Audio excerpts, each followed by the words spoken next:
Titanic का मलबा देखने के लिए गई सबमरीन सवारियों समेत पानी में समा गई है। तब से एक बार फिर से ये बात हो रही है कि समुद्र से ज़्यादा सेफ अंतरिक्ष है, जहाँ ना तो खूंखार जानवर मिलते हैं और ना ही बर्फ के छिपे हुए पहाड़। एक और बात समुद्र को सबसे ज़्यादा खतरनाक बना देती है, वो है जहाज़ों का मलबा। खारे पानी के नीचे लाखों जहाज़ों का मलबा पड़ा है, जिनसे खतरनाक केमिकल निकल रहे हैं। UNESCO ने ऐलान किया कि उसे समुद्र के नीचे 3 नए जहाज़ों का मलबा मिला।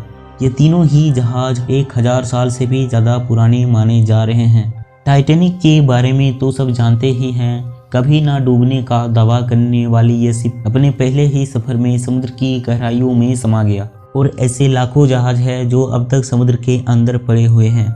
ये संख्या शायद करोड़ों में हो, क्योंकि हजारों सालों से छोटी बड़ी नाव समुद्री हादसों से पानी में समाती रही। आखिर कब हुआ होगा पहला समुद्री सफर? जहाज़ों का समुद्र में डूबना उतना ही पुराना है जितना इंसानों का समुद्री सफर। पहली समुद्री यात्रा कब हुई होगी, इस पर अनेक आर्कियोलॉजिस्ट अपनी अपनी थ्योरी लेकर आते रहे।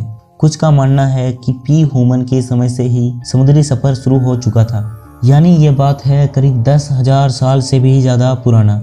नीदरलैंड के पास एक ऐसी नाव की खोज की गई। माना गया कि दक्षिणी पूर्वी एशिया के शिकारी समुद्र में निकले होंगे, तभी उनका नाव किसी हादसे में पलट गई होगी। इसके बाद से लेकर अब तक पता नहीं कितने ही जहाज़ों के मलबे का पता लगाया जा चुका है। आइए जानने की कोशिश करते हैं कि अब तक कितने जहाज डूब चुके हैं। कई सारे डेटाबेस हैं जो अलग अलग आंकड़े देते हैं। रेड साइट पर 2,10,000 के करीब मलबों का जिक्र है। इनमें से 1,90,000 जहाज़ों का समुद्री तल पर लोकेशन का भी पता लगाया गया है। Global maritime rack database GMWD के पास 2.5 लाख से भी ज़्यादा मलबों का रिकॉर्ड है। हालांकि इनमें से बहुत सारी ऐसी शिप है जिनका लोकेशन काफ़ी कोशिश करने के बाद भी पता नहीं लगाया जा सका। सबसे ज़्यादा जहाज सेकेंड वर्ल्ड वॉर के दौरान डूबे थे। करीब 5 सालों के दौरान 15,000 से भी ज़्यादा बड़े जहाज डूब गए थे। ये लड़ाकू सामानों से भरे हुए जहाज थे, जिनमें तेल, केमिकल या मेटल भरा हुआ था। वहीं यूनेस्को का दावा है कि दुनिया भर के समुद्र में 30 लाख से भी ज़्यादा जहाज डूबे हैं।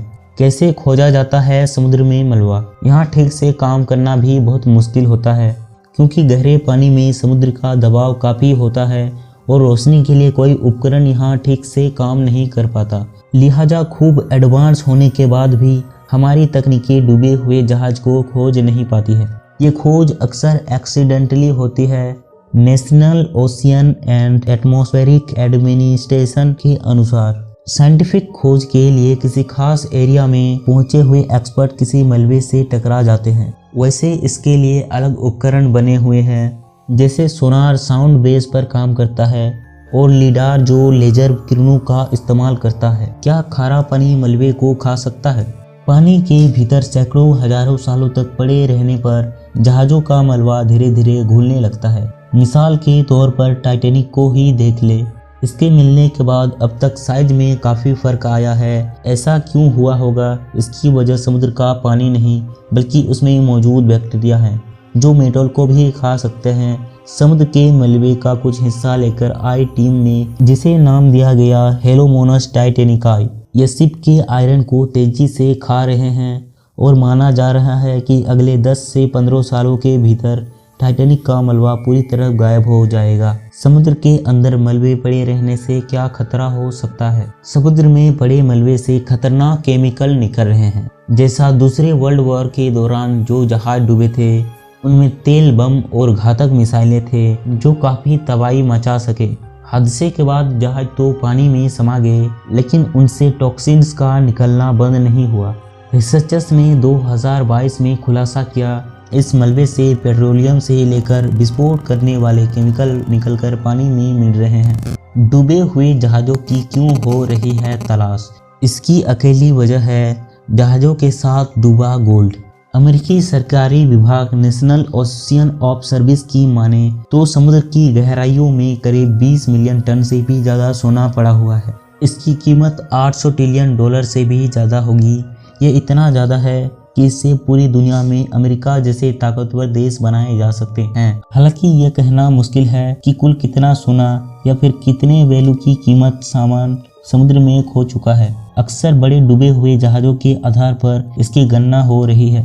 आमतौर पर यह लूटा हुआ सोना होता था जो गुलाम देशों से जीतकर यहाँ से वहाँ ढोया जा रहा था।